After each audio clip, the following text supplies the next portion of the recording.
So welcome to the next lecture of More Nevuchim. Thank you for joining. We are up to chapter number 50, which in the Pines edition is page 111. And we're going to see there's some interesting arguments as to how to translate some of Rambam's original Arabic terms. So I'll point that out as we read it. But if we start from chapter 50, we say, no, you have it. Thou who studiest this, my treatise. And Rambam is going to start by explaining to us what the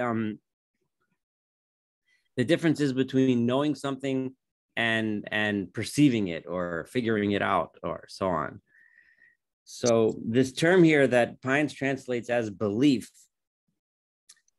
is an argument among the translators of Rambam. And Rav Kapach, whose Hebrew edition is the one that I'm using, and I really like, he disagrees with translating this Arabic term, which I can't pronounce, but written in Judeo-Arabic sounds something like atikad, something like that. So they argue over how to translate that Judeo-Arabic word. And so he translates it, Pines, as belief, which Hebrew version would be emuna, like belief. And Kapach says that emuna connotes something which is a belief of someone. That's not something that somebody thinks or sees, or a way of looking at things that he believes by tradition, based on what he or she was taught or knows. And therefore, and he says, and as we study this chapter, we'll see that Rav Kapach thinks it's not an appropriate translation. He translates it as dea in Hebrew, which is knowledge, knowing something. And I completely agree with Rav Kapach. So when you see the word belief in the Pines English, you're going to hear me use the word, either the Hebrew word dea or the English word a knowledge, something that we know. So you should know that what someone says, belief is not the notion that is uttered, what somebody states, because people say a lot of things, right? But it's the notion that is represented in the soul. And it's interesting, Rambam does use the term soul here, and he's identifying our intellectual processes, what we think and what we know in our minds, as being in our soul, which is important to recognize that we place the soul in what nowadays we would call in our brain, but Rambam would be in our inner bodies. So is the notion that is represented in the soul when it has been averred of it, that it is in fact just as it has been represented. In other words, that's a fancy medieval way of saying, and those that recently joined, if you have a medieval philosopher cap in your closet, take it out and put it on your head now, because that's the way Rambam is going to be talking now. And that is, in other words, we see something, right?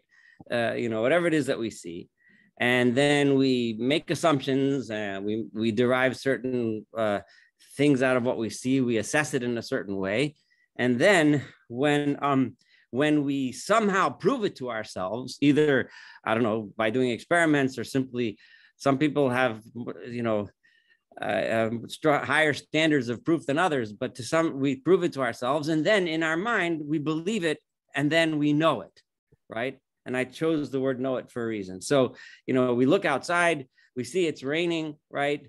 We know that we put our hand out the window, it's wet. So we now know that it's raining outside, right? As opposed to some other kind of weather pattern. So if you belong to those who are satisfied with expressing in speech the opinions that are correct or that you deem to be correct, without representing them to yourself and believing them, and still less without seeking certain knowledge regarding them, you take a very easy road. Now, I want to look at the Hebrew does a better job translating this Kapach's Hebrew, because he says, if you are some people that it is enough for them, right? I'm translating the Hebrew into my own modern English, of various thoughts. It is simple enough for them to simply say, you know what, I learned in school that God is one. So they state God is one, right? I learned in school, everyone tells me that this and this and this is what's happening. And that's easy for them. And they think these are the proper things, these are the proper ideas. So they state them without actually trying to understand and know them, right? Then you're choosing an easy path, right? It's an easy path to choose what Jeff was saying before about the person who says, I don't need to study the guide for the perplexed. I'm not perplexed, right? Because I know it. Everyone says it. I know it. I learned it in school. This is the way it is, without going through the process of actually really proving it to yourself until you really know it. That, the Rambam says, you take a very easy road. In accordance with this, you will find many stupid people holding to beliefs to which, in their representation, they do not attach any meaning whatsoever. If you take this path, and this is why it's so crucial, it may be true what you're stating, but it has no meaning to you. If you didn't go through the process to truly prove it to yourself and internalize it, it has no meaning. It's just, it's just parroting what the other guy said. It's just parroting what they taught you in school. It's just parroting what you heard the rabbi say in the sermon, right? If, however, you belong to those whose aspirations are directed toward ascending to that high rank, which is the rank of speculation, right? In other words, ma'alat ha'iyun is what he chooses in the Hebrew. It's better than speculation, because speculation, iyun meaning analysis, right? Is the way the Kapach translates the original Arabic. So if you're the kind of person who it rises in your heart, that desire to really know something and to actually analyze it and think about it and learn about it and actually know it, right? Until you get to the point, right? And to gaining certain knowledge with regard to God's being one by virtue of a true oneness, so that no composition whatever is to be found. In other words, so that you're going to know this ultimate truth, the truth of the oneness of God, right?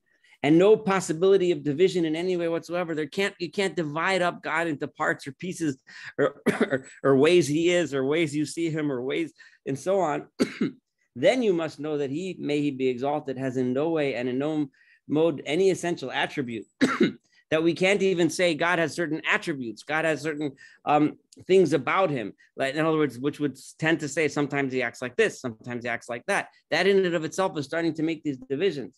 And that just as it is impossible that he should be a body, and just that we've very much explained that God has no physical characteristics, it is also impossible that he should possess an essential attribute, that it's also impossible to say that God has certain attributes. So if you belong to that kind of person that really wants to know this, not just parrot it and say God is one, but really wants to understand it. And Rambam is actually starting a series of chapters here, which leads to one of his greatest achievements, which is the idea of negative attributes, which has resounded throughout all theologians since the Rambam, right? Which is more or less an original idea of the Rambam. He's introducing that. We're not going to get to negative attributes today, but he's introducing that idea. He's going to tell us that I want to bring you through the process of really knowing it. Okay. So if, however, and if you're one of those people that really, really wants to know it inside and not just parrot things and not take the easy path, if, however, someone believes that he is one, but okay. So that, in other words, then come with me on this trip. If, however, Rambam was, as I mentioned a couple times, it came up, but he had a lot of serious problems with Christianity. And one of his big problems is the idea of the Trinity. And he's about to attack that idea right now. So he says, if, however, someone believes that he is one, but possesses a certain number of essential attributes. He says, God is one, but sometimes he appears like this, sometimes he appears like that. In other words, he has different attributes. You can say God is, we can describe him in a certain way. Then he says in his words, then all that person is doing is stating in his language that he is one, but believes him in his thought to be many. But in his brain, what he's thinking is that there's a lot of different gods, because sometimes I experience God like this. Sometimes I see God like that. Sometimes I feel God like this, right? Sometimes God manifests this way, sometimes that way. So the idea of oneness is only in his speech, but not in his heart, not in his soul. So this resembles what the Christians say, namely that he is one, but also three, and that the three are one. I'm not here to lecture on Christian theology. I don't know Christian theology, but Rambam is here criticizing the idea that God could be one, but he could also be three, one. It doesn't make sense. Rambam can't accept that, right? Once you describe attributes, you're already off the path. We have to stick to a pure oneness. Similar to this is the assertion of him who says that he is one. And similar, just take the next step. So now you have the step of the person who says, yeah, God is one, but he also has attributes. However, those attributes, he and his attributes are one, right? So this person is kind of getting a little closer to the truth, but not quite there yet, right? So he denies at the same time his being corporeal. Okay, God has no body, I got that. And believes in his absolute simplicity, that God is perfect. Simplicity here is not meant in a critical way to lower something. It's meant to mean it's absolute perfection, right? As if what we aimed at and investigated were what we should say and not what we should believe. So this person has kind of gotten confused. Like he wants to say that God is one. He wants to make it simple. He gets it. He's saying the right words, but he's still thinking about attributes. So he's still lost. He's still out, right? So then he goes on to explain a little bit. And here we start to see the seeds of actually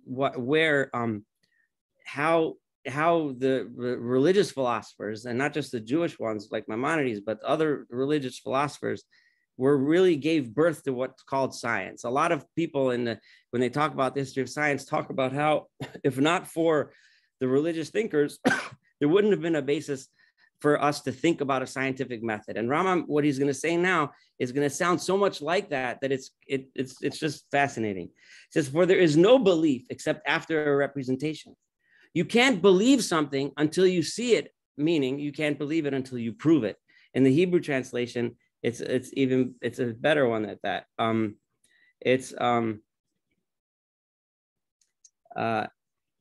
Right, until you achieve knowledge of something. You have to prove it. You have to go through the process of proving something externally in order to actually believe it. Belief is the operation. And remember, I slipped here. The Hebrew translate, it's not belief. Belief in English gives us the sense that it's something that we believe because we're told to believe it.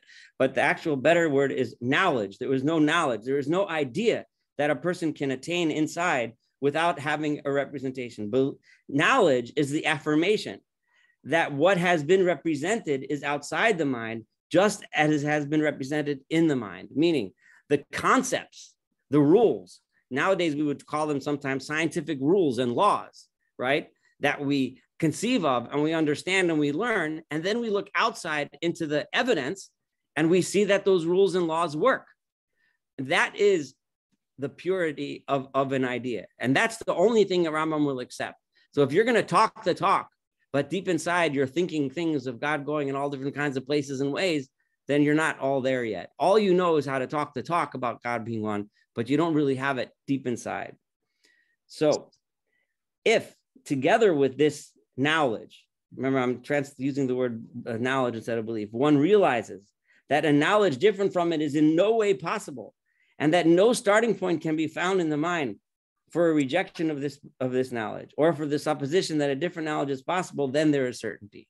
So when you prove something through logic, through proof, through analysis, and then you see that the reality conforms to your proof, and no other explanation is viable, every other explanation doesn't work, that's when you have certainty. That's when you got it. That's when you know it. Now, it's not always that you get there, but that's where we're trying to get to the point of certainty, where you know it so clearly, not only in your speech, not only are you saying the right words, but you actually have it in your heart, in your soul, as the Rambam said. When you shall have cast off desires and habits, and this is really crucial, in order to get there, right? In order to get there, you have to get rid of all of your personal, your personal nigiot. I'm trying to get the English word. All of your personal, tendencies and desires, etc. I mean, you're gonna start off. If you start off having having an agenda. That's a good way of saying it. You need to prove something, and you believe something and you want to prove yourself right. If you start off having a selfish desire, you're never going to get to the truth. You have to cast that away, and your only aim has to be the truth. So when you have to cast off all of your desires and habits, then, right, shall have been endowed with understanding and shall reflect on what I shall say in the following chapters. And you'll think about what I'm going to describe to you. And he's going to take us through the process. Today, we're going to get the introduction of the process. And then tomorrow, and our next lecture, we're going to get into the nitty gritty of how he goes through the negative attributes in order to bring us closer and closer and closer to this level of understanding. And we're going to go through this together. So then, which shall treat of the negation of attributes. It's the Rambam. It's a mental exercise, which is known in English as negative attributes. Then you shall necessarily achieve certain knowledge of it. So you have to get rid of all of your personal objectives. Your objective should only be the truth. You should have, that you should make it. You should not be lazy and take the easy path and just spout the truth because that's what you're told you're supposed to say. But you actually want to go through the process of learning it. Then you'll get there. Then you shall be one of those who represent to themselves the unity of the name, and not one of those who merely proclaim it with their mouth without representing to themselves that it has a meaning. So if you want to be a member of that club, then stick with this lecture.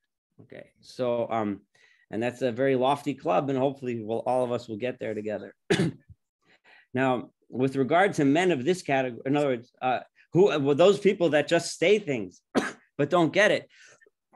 And Jeff, it's for those that had heard before the class, Jeff mentioned a rabbi, I think you quoted him before, about a rabbi who said, "Oh, I don't need to study that because I'm not perplexed. I know it." That's exactly what the Rambam is attacking here. He's attacking exactly that attitude.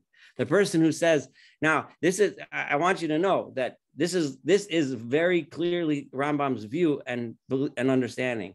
There's a very strong philosophical school of thought within the legitimate framework of Judaism that believes in simple faith, that believes that a better faith is a faith that believes because we believe, because that's the way it is.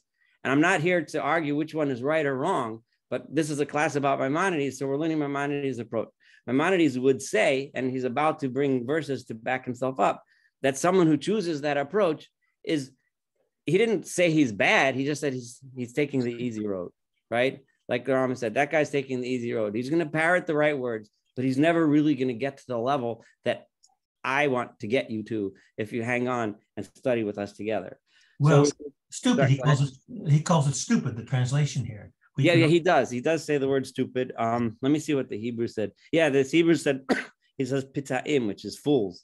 But I mean by he didn't criticize me. He didn't call them heretics. He didn't call them bad people. He just called them dumb people. Like, and why are they dumb? Because they're not going through this intellectual exercise, which is so valuable to the Rambam. It's so much about what the Rambam stands for.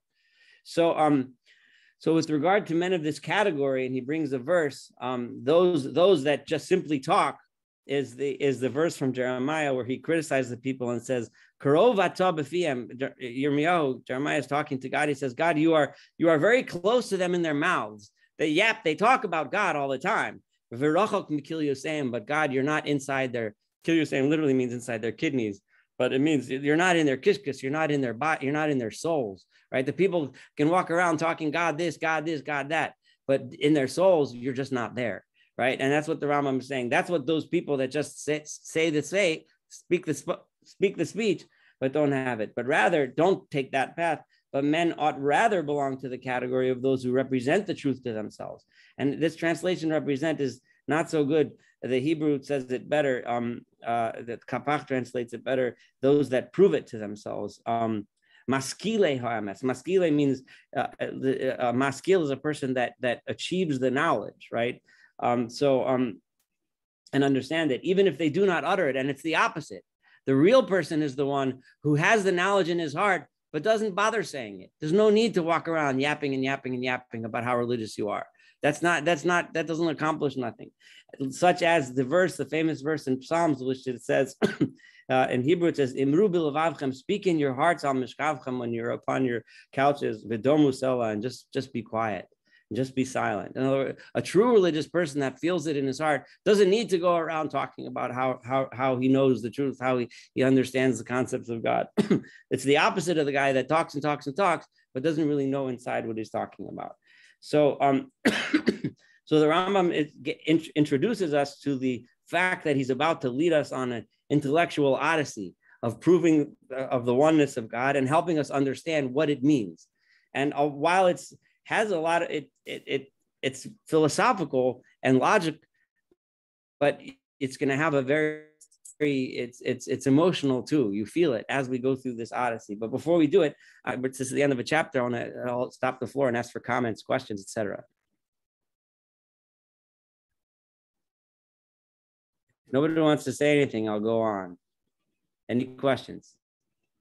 I think everyone's just excited to get to the next chapter. All right. So here we go. Okay. So now. Sorry, just one comment. Yes.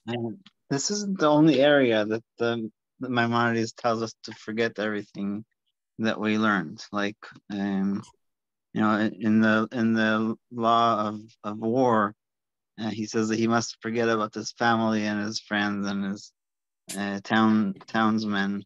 Mm-hmm. So, like, he masters the idea of knowledge in such a way, like in a positive way, but like I think because he was so had so much power over his own knowledge, he wants to instill in us the same kind of the same kind. The power over his own knowledge. You know, it's the force of his mind, and he wants us to have that same force. Thank you. So let's do chapter 50. If there's anyone else. Can I ask this one question? Yes, please. On this, I'm thinking of what we all say a million times or 3 times. You know, Hashem Echad. Right. How many Jews really are pausing to think, what does that really mean? Which is sort of, and is it necessary? I mean, you have the mitzvot, you have the do's and don'ts.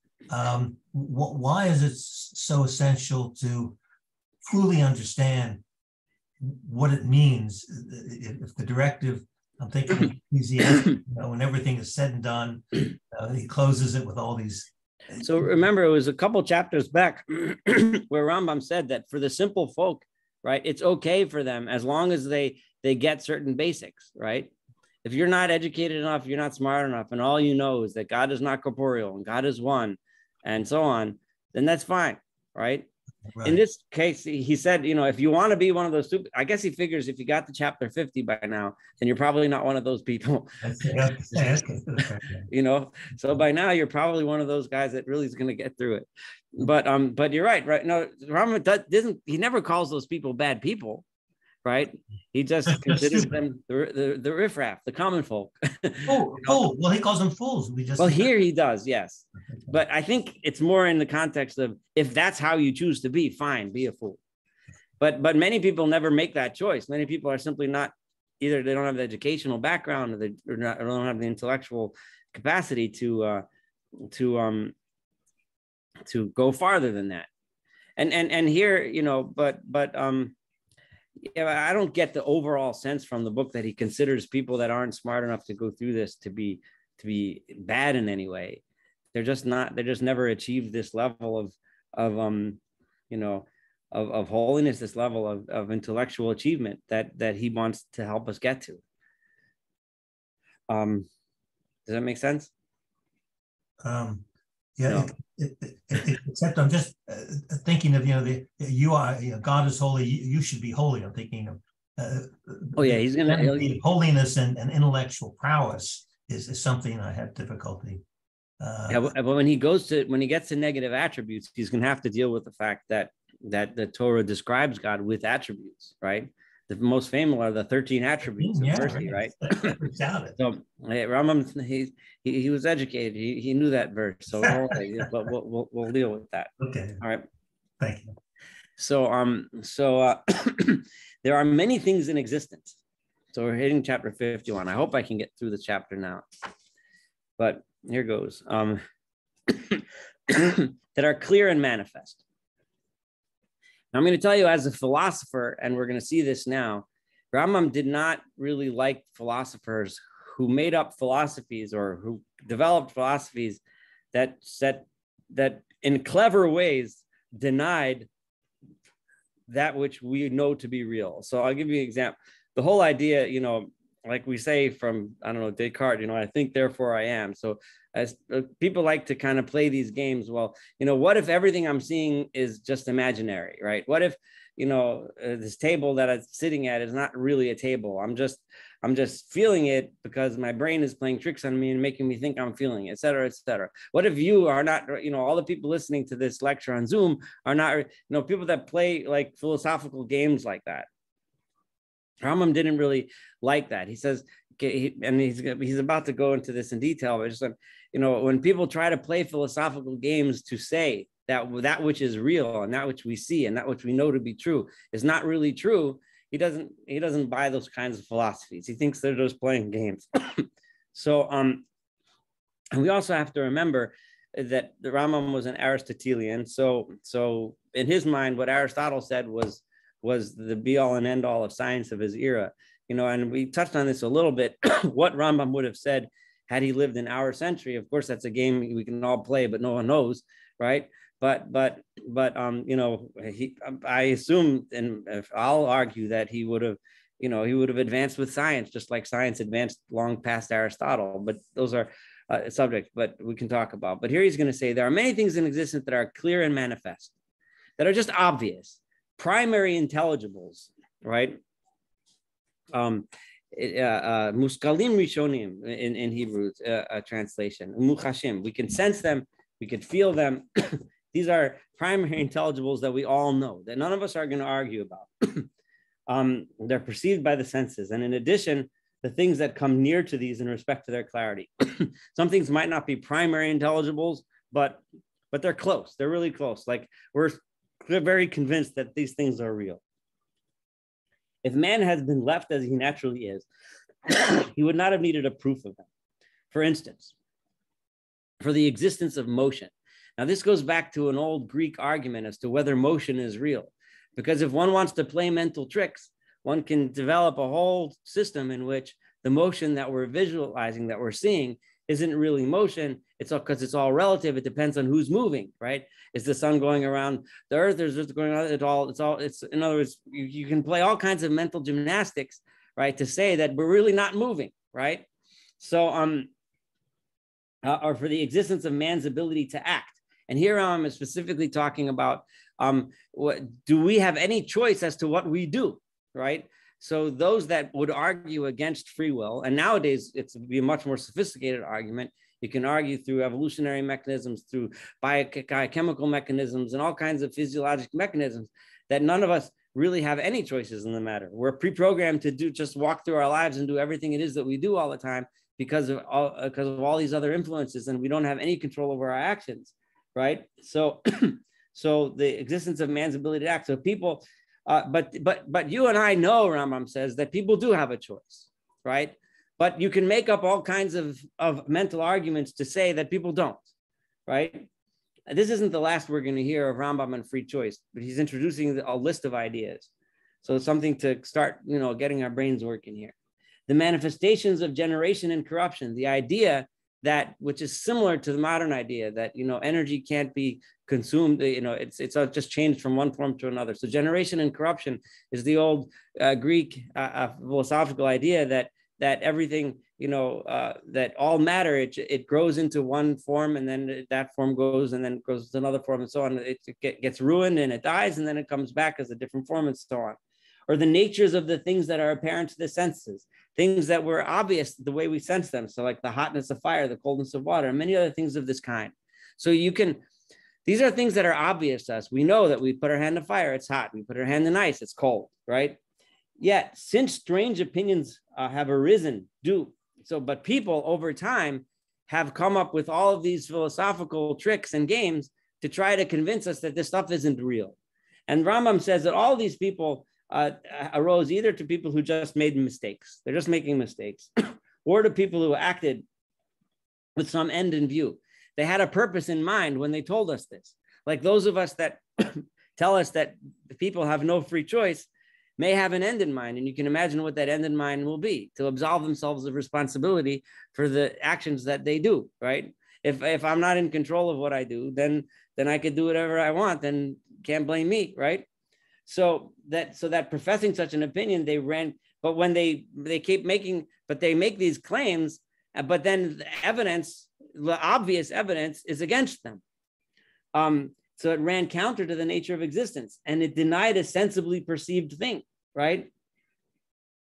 Or they wish to suggest to the estimated faculty the existence of a non-existent thing. They start imagining things that exist, forces of nature and things that exist that really don't exist, right? So therefore, the men of science, and here he's specifically referring to Aristotle and his school, have had to resort to proving those manifest things. They've had to go and say that, no, you're wrong. There is such a thing as motion. And Aristotle, and we're not studying Aristotle now, but here the Kapach tells you where it is in his Aristotle's book of physics, book 6, chapters 2 and chapter 9. Well, you can look it up in Aristotle if you want to read it. But he goes to prove that these people are wrong, that our motions are real, our choices are real, etc. Thus, we find that Aristotle establishes the fact of motion as it had been denied, and he demonstrates the non-existence of atoms. This is not the atoms that you and I think about, what we learned in our chemistry class, but this is the atoms. There was an old debate among the Greek philosophers as to, there was those that proposed an atomic theory, and they said that everything is made up of tiny little particles. Aristotle argued on that. Part of the proof is the famous idea, if everything's made of tiny particles, what happens when you get to the tiniest one? You cut it in half, right? And then you cut that in half. It doesn't make sense, right? So it's not time and place to argue this, but just to know that Aristotle disproved that theory of atoms. So in Maimonides' mind, Aristotle had to go and prove to us that which was obvious by having to disprove this crazy theory of atoms, as their existence had been asserted, because somebody came up and decided that there was such a thing as atoms. But now here's the point. Why am I saying all this? So to this category, the stuff that's obvious, right, belongs the denial of essential attributes to God, right? It should have been obvious to all of us as human beings that God doesn't have essential attributes. Now, what does it mean by essential attributes? Attributes is attributing a certain characteristic to something, right? So if you look at the table in front of you, if it's brown, right, that's a characteristic of the table. If you say it's hard, that's a characteristic of the table. Now, if you want to describe God in any way at all, then you're giving him attributes, right? And it would have been obvious to us, if not for all the corruptions of our brain, that it should be obvious that we cannot actually give God any attributes. We can't describe him in any way. Because, well, just for a head start, because that would take away from his perfect oneness, right? So for that denial, it's a primary intelligible. It's an obvious fact. It's just obvious. Inasmuch as an attribute is not the essence of a thing, right? And by the, which is, I'm sorry, I got myself lost. For that denial is a primary intelligible, right? It's just a basic fact. Inasmuch as an attribute is not the essence of the thing of which is predicated, right? Because once you give something an attribute, then that's no longer the essence of the thing itself. It's a quality that the thing has, but it's on a certain level, it's separate from the thing itself. But it is a certain mode of the essence, and hence it is an accident. An accident, I don't like the English term accident, the way it's used in the Pines. Maybe, I think it's like 50, 60 years ago, maybe they used the term differently. The Hebrew term used in Kapach for the English accent is mikre, which means chance. I'd rather say, in other words, something that it just happens to have. If I say this table is brown, right, it happens to be brown. It could have been red, it could have been green, it could have been yellow, whatever in the factory, they decided to paint it, right? Once you give an attribute to God, the whole thing becomes a mess, right? And you can imagine how that goes. If, however, the attribute were the essence of the thing of which is predicated, but if you're going to tell me, I remember Rambam in the last chapter said that some people will say that God has attributes, but the attributes and God are the same. Kind of like saying the table is a brown table. It's all one and the same. So Rambam says, well, no, if that doesn't make sense. Why? because that would either be a tautology. A tautology means if you say, how do you know this is a table? And then the person looks at it, because it's a table, right? That's a tautology. It's redundancy. You're just saying the same thing. That's why if you look up in Webster's dictionary, you can't use the word itself when you're describing the definition of a word itself, right? Because it's a tautology. You just go on and on and on, round and round and round. It's a logical fallacy. So as if you were saying a man is a man. Well, so what does that mean? It doesn't mean anything. So if the attribute is God, if you're saying that God has an attribute and that is God himself, then that's a tautology that makes sense. Or it might be worse than, or it might be something else. Or the attribute would be a mere explanation of a term. So let's say you said that there's a table, right? And then you explain, well, I'll use Rambam's own example. Why give my own table? So for example, if you said a man is a rational living being, right? What is a man? A man is a rational living being.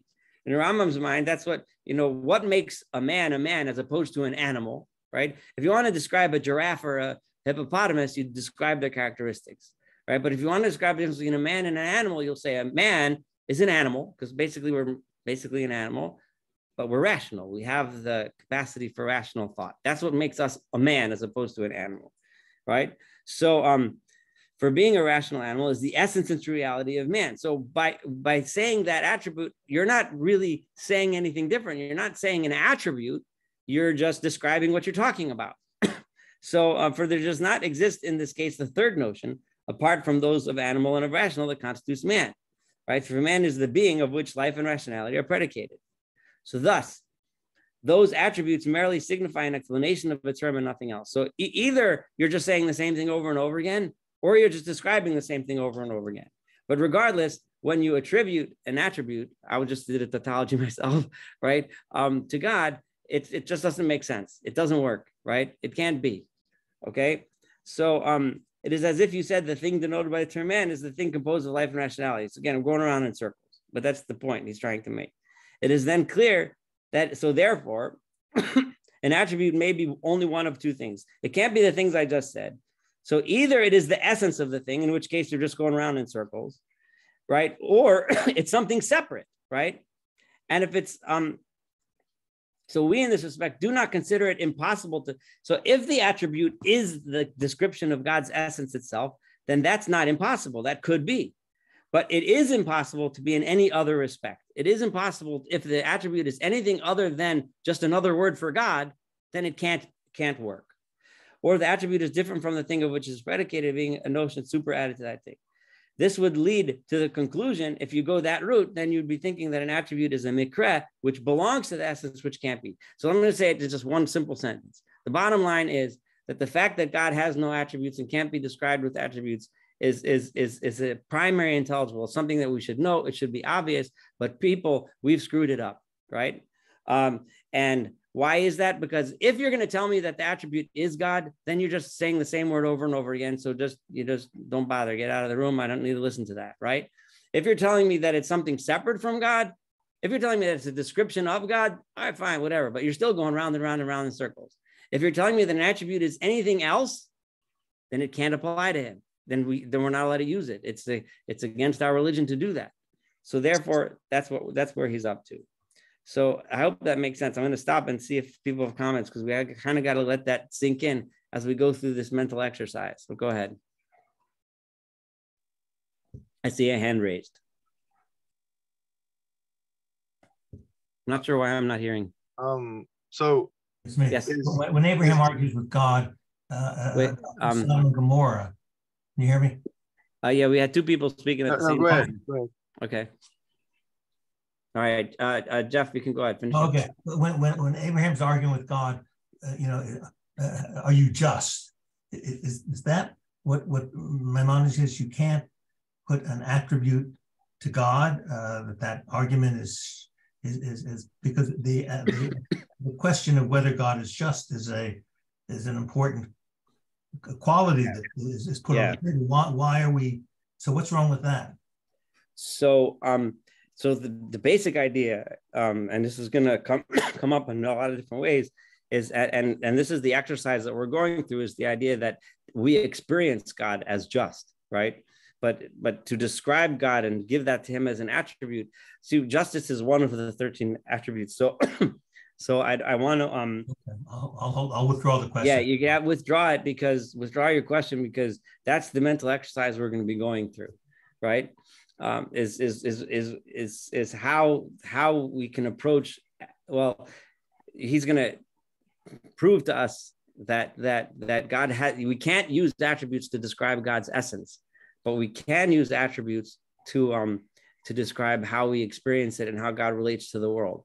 That's a very, very brief summary of something we're going to be spending a couple of weeks on. We have to go through this process, but it's a good question, but hold it. No, Bobby, go ahead. I'm sorry. Oh, no, that's fine. There were several things that I wanted to discuss, but we can hold off. It makes sense to wait. But one though, it was pretty simple. It jumped out was,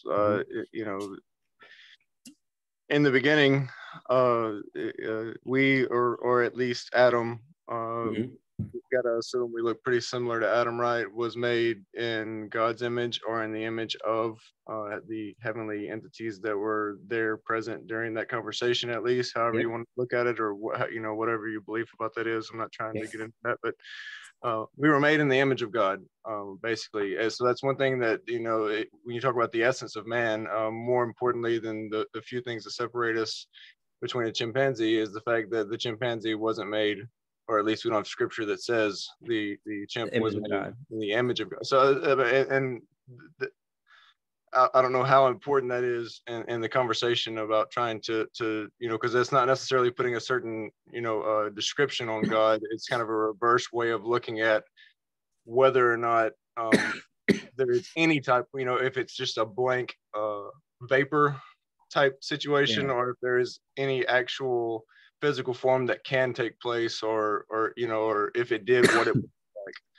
Type so that's good. That's a good point, because we did study this together, but that Rambam actually does explain that image of God idea as referring to our intelligence, our ability to make decisions, and so he says that the image is not a physical image, but we're in the image of God in the sense that we have an independence to make decisions and understand and have an intellectual capacity. Yeah, I understand.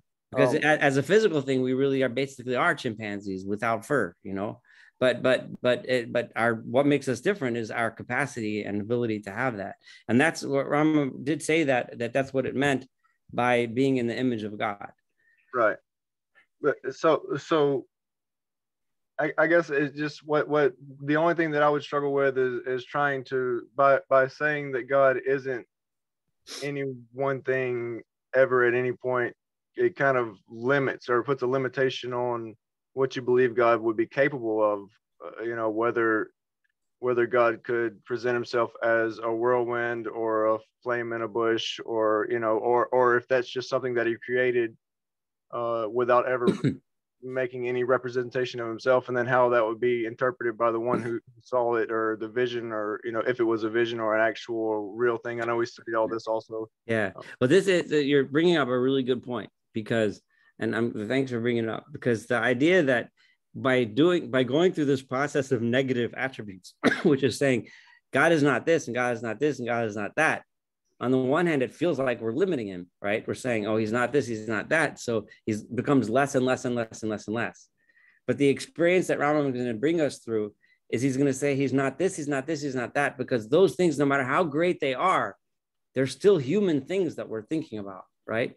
They're still, when we talk about his might, well, people could be strong. We talk about his, and then as we get more, we negate all of these human characteristics, what we end up with is something that we can't understand or conceive of, but it's not because it's so minimal, but because it's so great that it's so beyond our capacity to understand. And I'm glad you said that, because that's a wonderful way of putting it. Right. And that's where I want to be.